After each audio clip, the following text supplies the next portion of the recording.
Welcome to Cord Cutting This Week, the podcast recorded December 6th, 2019. This is the show where Jess and I break down some of the biggest stories happening in the world of cord cutting from the past week and give you our opinions on them. If you want to learn more about these stories and you're watching us on YouTube, I'll have the link to all the stories in the show notes. And if you watch us over at listen to us on podcast over at cordcuttersnews.com, you can find these stories. That's cordcuttersnews.com. Link in the show notes or in the details of your podcast feed. Jess, how was your Thanksgiving? So good. I got to spend a little time with family. I ate way too much food and baked way too many brownies. But yeah, I had a really good time with my family. What about you? It was a very good Thanksgiving. Of course, I traveled home to see family and friends. It's always fun to have happen. But it's also good to be home. You know, there's nothing quite like it. Fortunately, I think I picked up a little bit of cold on the way home. I wasn't sick up there until I got back. Of course. Have to love flying. But thanks to everybody who bared with us last week as we weren't around for the regularly scheduled Q&A. And then this week we had a little bit of a technical issue called construction at Jess's place. Always. But we're back. We're back to the schedule. It's good to have everybody here. Let's kind of dive into some news because there's a lot happening in the world of cord cutting right now. Starting off with, only 40% of new cord cutters are subscribing to live TV streaming services like PlayStation Vue, Philo, YouTube TV, Sling TV, etc. This surprised me a little bit, and at the same time it didn't. This comes from some research that says when looking at new, not necessarily older, but people cutting the cord right now, 60% of them are skipping live TV services, going for an antenna as an option, or on-demand services to pay for. Surprise you at all, Jess? I'm not super surprised, and my reason for that is, once again, the cord cutting tech support Facebook group, where I spend way too much of my time. And I've been listening to people there. I'm sorry if you can hear a little bit of noise. They are back over there, but they're in a different room, so hopefully it's not that bad. So yeah, I've been keeping an eye on the tech support group, and a lot of people have been saying that instead of paying for a live streaming service, they're sticking with on-demand only. They're finding everything they need, and they're enjoying not having to pay extra for live channels that they don't really need. Yeah, I definitely have noticed that there's an increase in motion of people to on-demand only.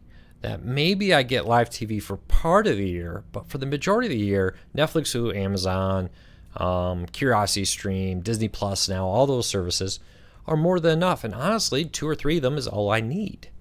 And I wonder if that's kind of the future. You know, I've always talked about the 3 types of cord cutters, right? There's the type ones, which are primarily live TV streaming customers, which doesn't mean that you don't have an on-demand service, but that your primary way to watch TV is live TV. The Type 2s is primarily on-demand. It doesn't mean you may not have a live TV service part of the year or an antenna, but the majority of your viewing is paid on-demand services.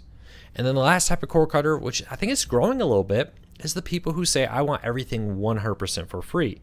I want to use Crackle, Tubi, Pluto, Zumo, IMDb, the Roku channel, etc. Add in an antenna, and I'm good. I don't have to pay for all these services. And I kind of think that's where we're moving a little bit. The Type 2s seem to be the largest. The people who say, on-demand is my primary way to watch. I may watch some live TV. I may get live TV for football, or maybe get HBO Now for Game of Thrones when that was still around. But overall, I think that's where it's going. Does that kind of line up with what you're hearing too, Jess? Yeah, definitely. People are still really loving Hulu, especially with that really great Black Friday deal where you can get it for only $1.99. And they're saying, why would I pay more than this $2 just to watch some live TV when I have everything I need on demand? I can't blame you. I kind of agree with them, honestly. Now, I get it that there's some people who really want it live. You know, live news and live sports is still really powerful. For how much longer, though? How long until we see that break? We're not talking about in the podcast, but Amazon is apparently in talks with the Yankees to stream in-market games through Amazon. We'll have to learn more about that. It's going to report from the New York Post. How long until that's the future of cord cutting? Where it's like, hey, I just go get NBA League Pass for in-market games or MLB at Bat for in-market games. Forget live TV service.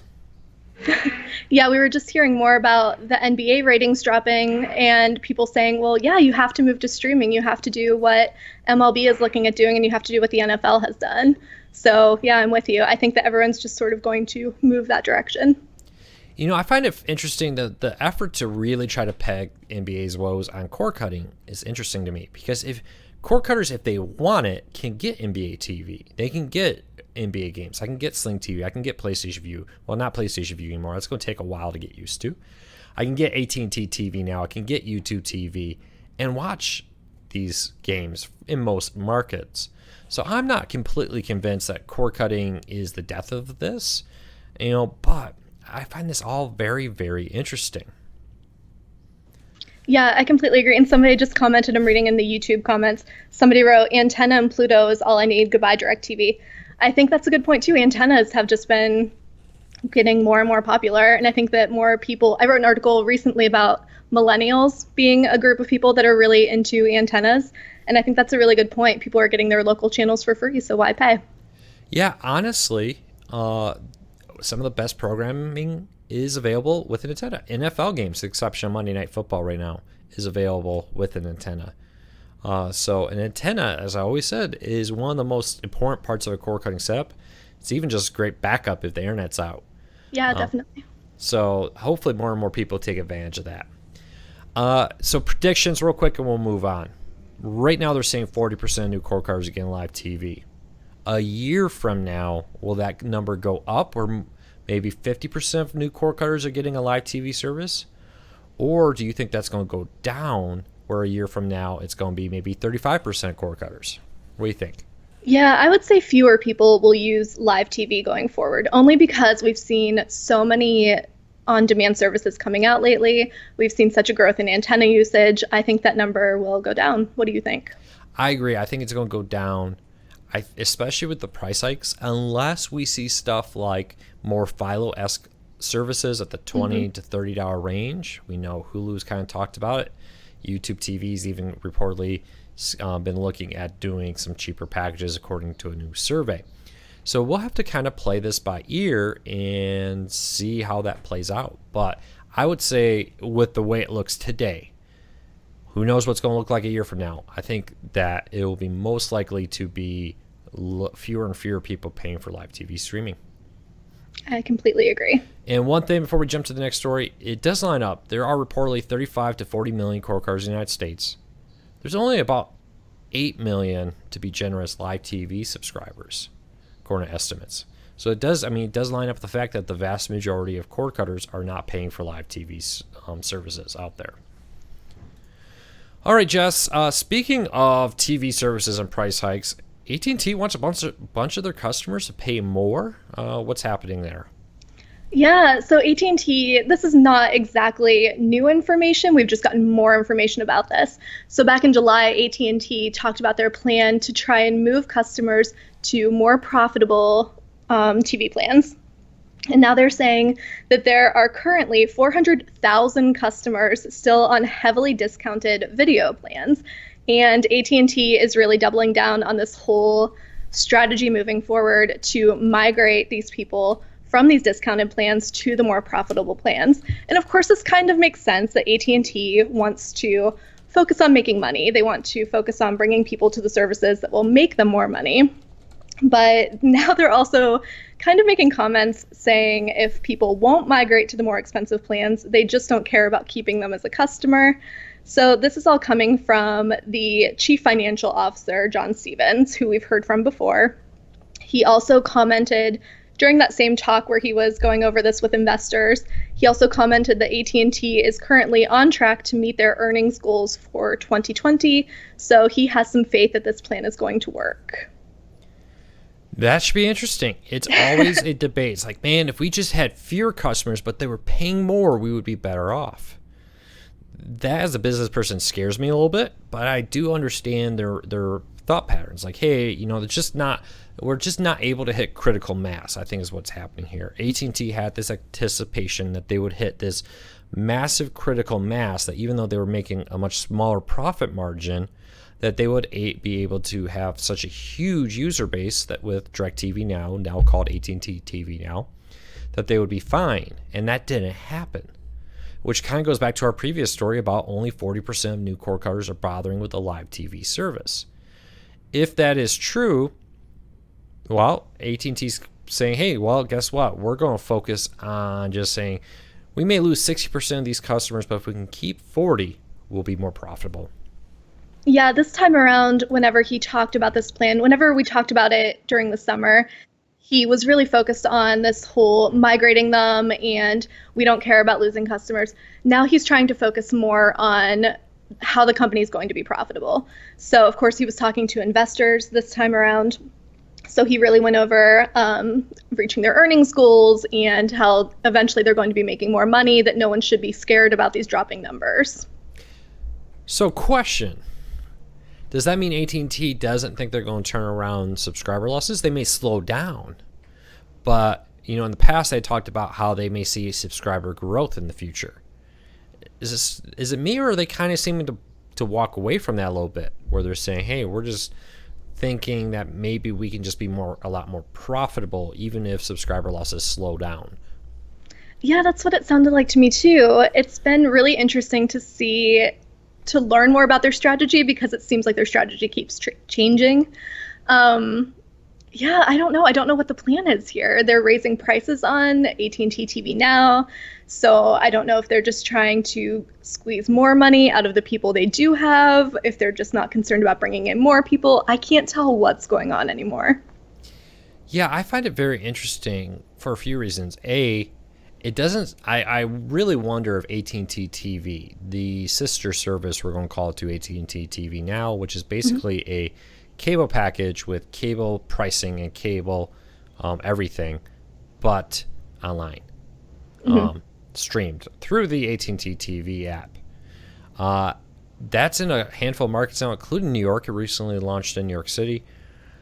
I don't know. I just haven't heard this huge groundswell of it. Maybe it'll get a little bit more attention when it rolls out nationwide early next year now. Instead, it was supposed to be live by the end of this year nationwide. That's been pushed back.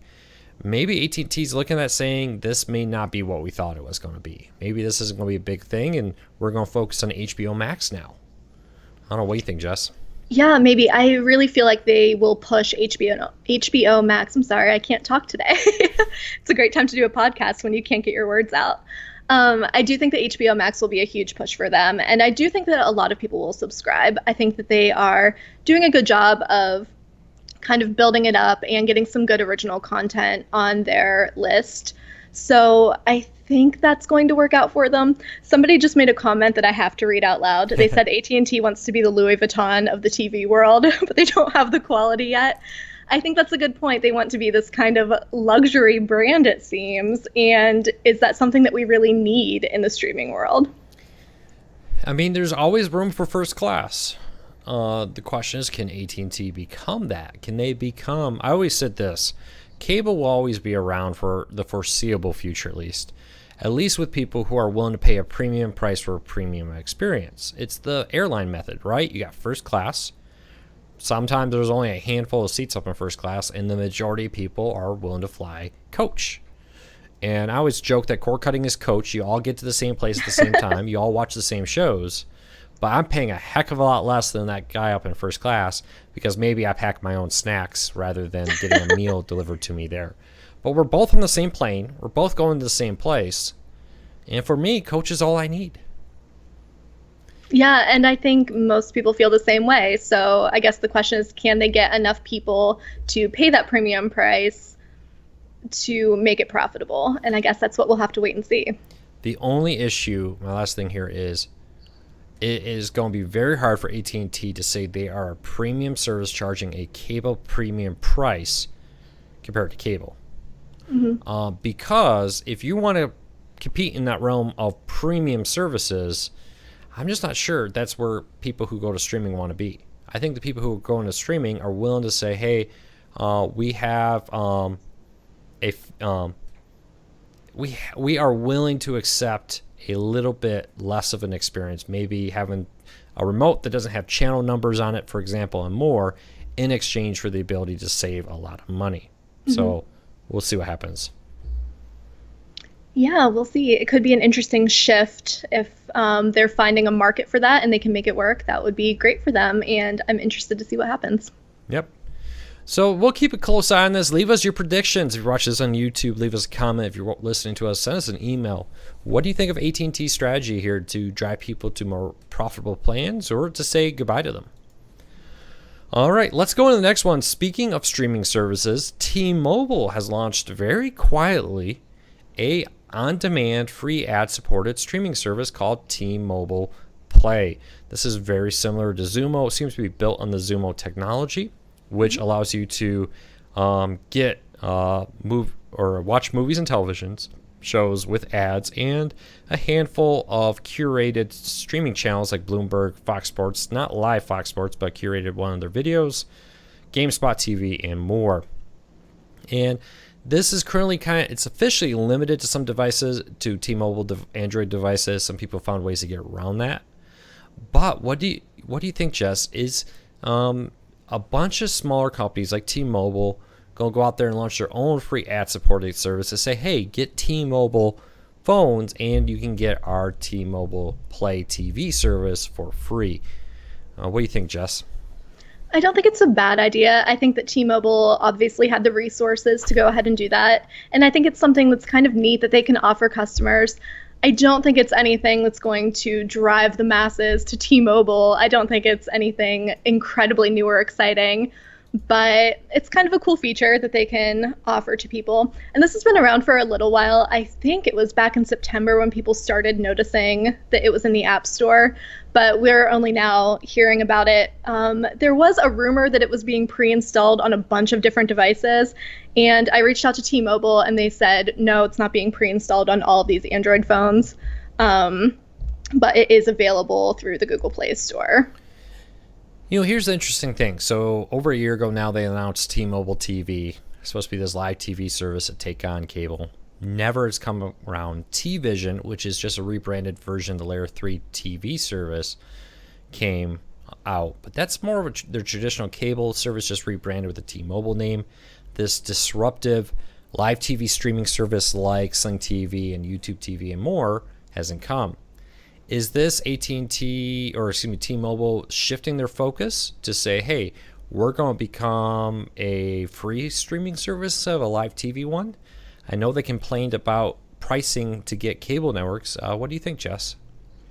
I don't know. I can't tell if it's a push toward getting more into streaming or if it's just a way for them to offer something else to their customers.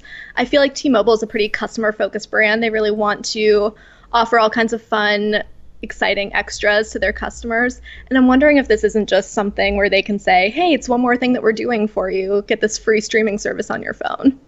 Yeah, it'd be interesting to see how that plays out. I have high hopes for T-Mobile. I think that they could definitely be disruptive.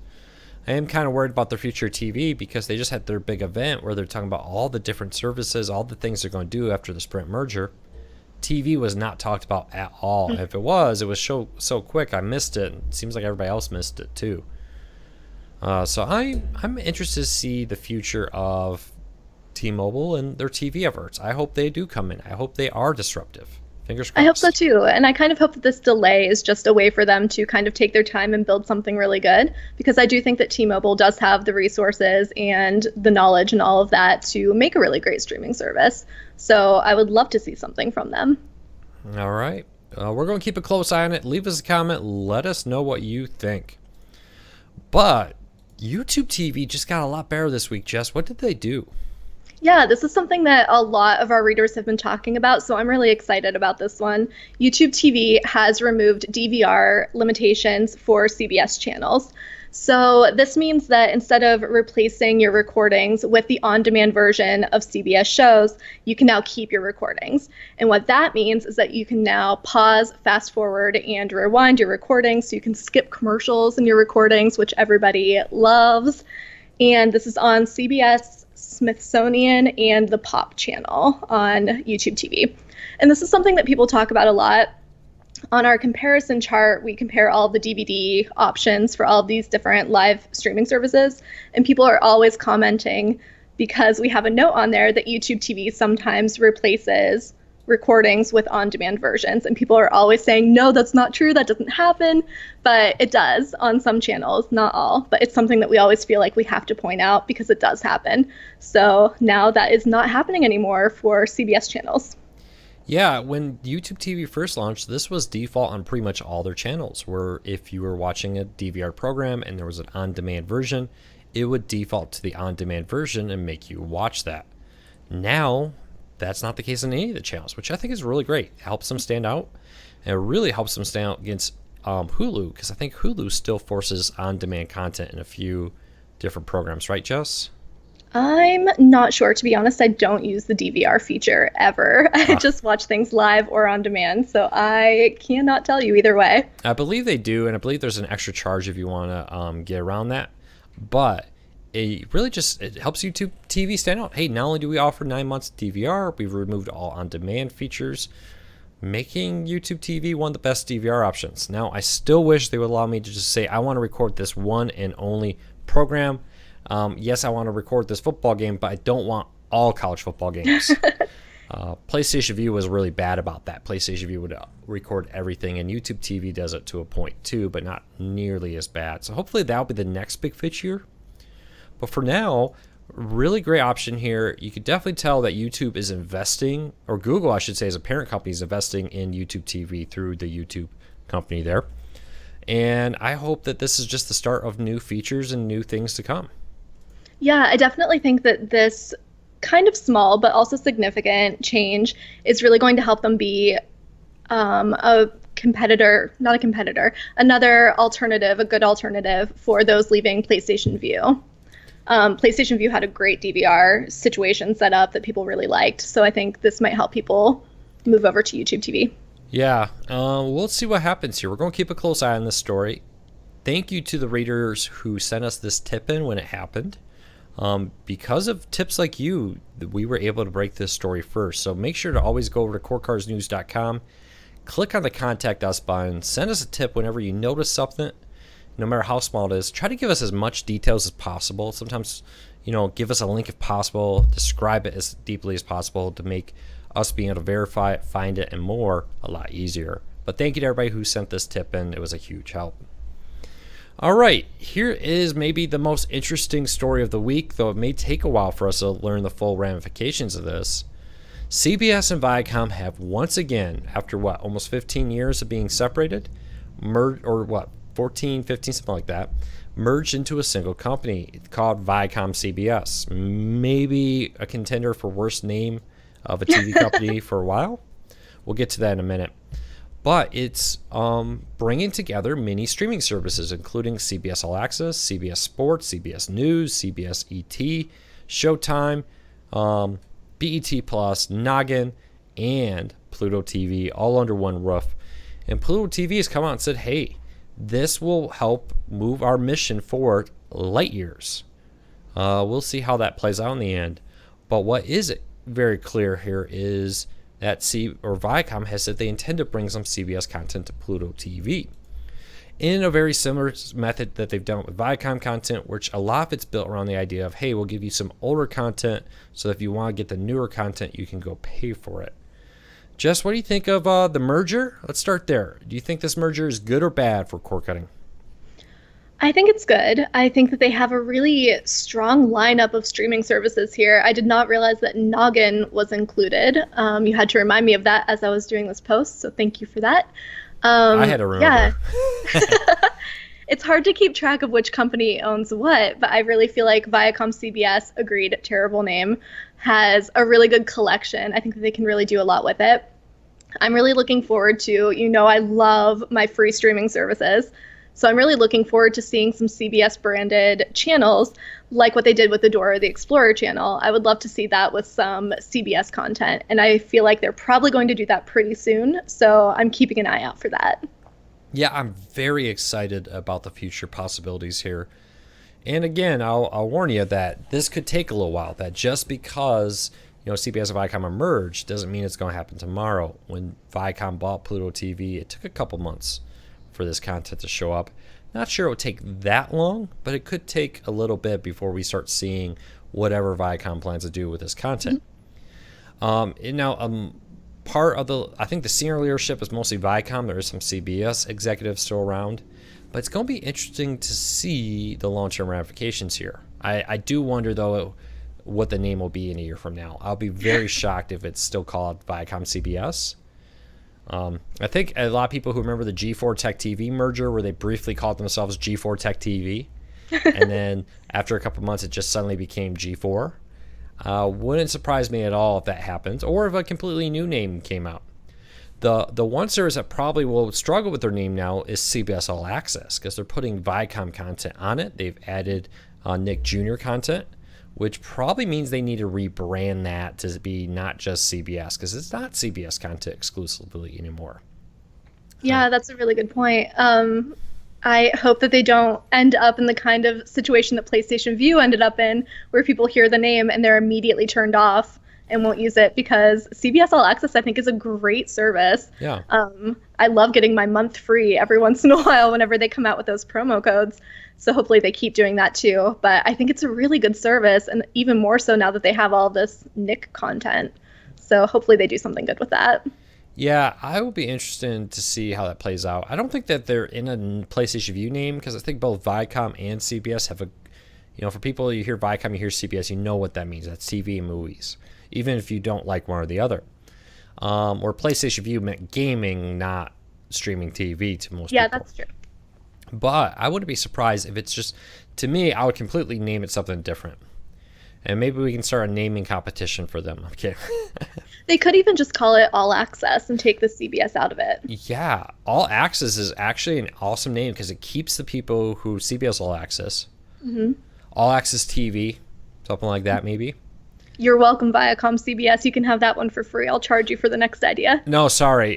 That is copyright Core Cars News LLC 2019. Call me. There. Just kidding. Call my manager. I'm kidding.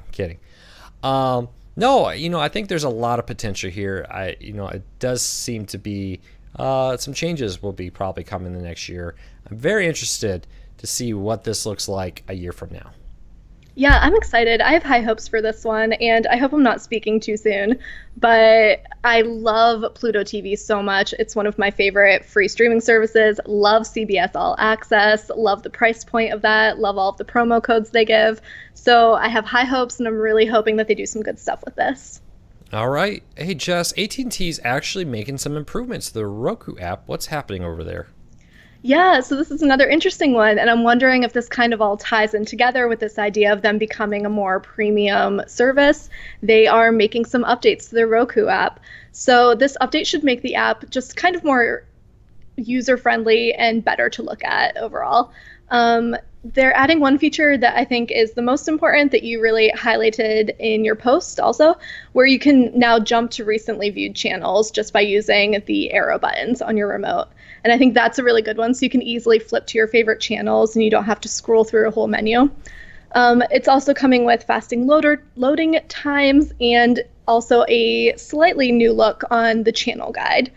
So these are all really great changes that should just make it, easier for users.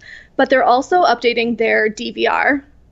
And with that are going to unfortunately come with a few glitches just in that time period that it's taking them to switch things over and make some improvements. So if you are an AT&T TV Now user and you're noticing some glitches with your DVR, if things just are looking strange or not working quite right, this is only temporary, and it's all because they are making some long-term changes. Yeah, I find it interesting that if they had made this change a year ago, I think a lot more people would still be DirecTV now called AT&T TV Now, because this is noticeably different when I play with it. There is a noticeable improvement. Things work faster. The ability to quickly jump between the last 5 channels you watched makes watching football on Saturday or Sunday so much easier. Just quickly jump back and forth, not need to go back to the main menu, not need to launch the guide to find a different channel. The one thing they did remove is the arrows left and right used to switch channels up and down the channel list. Would love to see them bring that back. Past that, AT&T, this is something you should have done years ago. Now, for now, this is only on Roku, though. I have not heard about it on the Fire TV or Apple TV. If you've seen it roll out on other devices, leave us a comment. Send us an email. Go to corecarsnews.com, click on the Contact Us, and let us know what changes you found there. Yeah, and also just a quick note, if you are an AT&T TV Now subscriber and you're using a Roku, you can get the update by scrolling over on the main menu, going to your AT&T TV Now app and pressing the asterisk button, and then you can choose to update the app, and that should make it good to go. You should see all the improvements. Yeah. All right, that's it for the stories for today. Jess, you got some questions? I do. And if anyone else has questions, leave them in the YouTube chat right now, and I will try to grab some more after these two that I have for you today. So the first is, we've seen a lot of people talking on the Facebook group about YouTube TV Now buffering. People are asking, first of all, what's going on? What's wrong? Why is this happening? And also, if you have any suggestions of what to do about buffering on YouTube TV. Buffering on YouTube TV, now first of all, there is a known issue, and YouTube's been pointing the finger at Spectrum that they're having some issues with Spectrum properly routing their stream. But overall, the most common cause of buffering with any service is weak Wi-Fi. Whenever I get asked about Wi-Fi or buffering, our first thing is, are you using Wi-Fi? Yes. Make sure you have a strong signal there. Weak Wi-Fi is the number one reason why you get buffering. Unfortunately, if you're a Spectrum customer with YouTube TV, you may have buffering. I was using YouTube TV though on Spectrum this week, and I did not experience it anymore. So I kind of think that they've been getting a hold of that and that they've been addressing whatever that issue is. But check out your weak Wi-Fi, because you could have blazing fast internet. You could begin a gig down. But if your TV is right at the edge of the Wi-Fi network and you barely have a connection, you're going to get a small fraction of that speed. So keep that in mind. Strong Wi-Fi, if you can, use Ethernet and go from there. All right, next question is, after cutting cable and severing ties with the cable company, is how this person phrased it, and I like that. After moving to an internet-only plan, do you have a recommendation or a preference between leasing a router from the company or buying one on your own?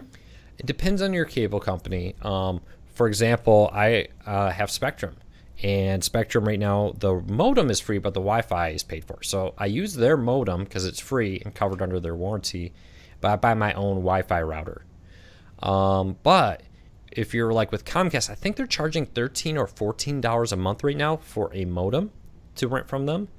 To me, at that point, it's a lot cheaper to go buy your own Wi-Fi router and modem and connect it that way. So I would encourage you to do your research, see what the options are. If you're a Spectrum customer, definitely don't pay that $10 a month for a Wi-Fi router, because you can get a good Wi-Fi router for about $100. And within the first year, you're going to be saving money. And if you are a Comcast customer, definitely look around, see about buying your own rather than paying them all up front for a modem, because you think about over 2 or 3 years, that $14 or $15, whatever it is a month right now, I'll have to go back and look. That really adds up year after year, month after month of fees being added on top of that. All right. And then just one more quick one. People are asking in the chat if we know about any continuing deals after Black Friday, Cyber Monday. Is there any deals still going on? I'll double check, but I think Curiosity Stream is still on sale for like 11 something a month. It's a pretty good deal there for Curiosity Stream. Check that out. And keep your eyes open. We'll post any deals we hear about. YouTube TV, if you've been thinking about trying it, it's still offering a 3-week free trial, excuse me. Yeah, so definitely click on that deals tab at cordcuttersnews.com. That's where we keep all of our posts about any deals we hear about. All right. So, Jess, any other questions? I think that's it. All right. So, Jess, what are you watching this week? Okay, I have to warn everybody from here on out, it's only Christmas movies all the time over here. So my recommendation this week is Noelle on Disney+. It's a very cute Christmas movie with Anna Kendrick playing the daughter of Santa Claus. It's family friendly. There won't be any Santa talk that would cause any kind of conversations that you don't want to have in your household. So it's a very cute family friendly movie. Highly recommend it. All right. Silicon Valley on HBO is coming to an end this week, and it will be the reason why I'm canceling HBO. So if you have not checked it out, and if you're remotely interested in a comedy version of what Silicon Valley is like, highly recommend Silicon Valley. Even if you're not a techie person, you don't need to know anything about technology to understand this show. Created by the same guy who created King of the Hill, and Office Space, the movie. So so I highly recommend it. The writing is sharp, the jokes are sharp, the acting is well done. Check it out. So, and then again, though, if you want to wait, you can always wait, buy a season pass for that, because the first few seasons are already available, and the show comes in this week. Fingers crossed, though. There's a rumor. We knew about a year ago that Fox was trying to get him to recreate new seasons of King of the Hill, and he said he was busy. And there's a rumor now that Silicon Valley's coming to an end, that they may be making more King of the Hill episodes. For now, pure rumor and maybe some wishful thinking on my part, but we'll see what happens. All right, everybody, I hope you have a fantastic week. I hope everybody had a great Thanksgiving. Leave me a comment. Let me know how your Thanksgiving went. I'd love to hear from you. From everybody here at Core Cars News, not just Jess and myself who you see, but from Becca and Tamara and everybody who makes this possible, thank you. I hope you all have a great holiday season. I know a lot of people are gone the month of December. We'll be here working right through Christmas and at CES next month. We'll see you all really soon.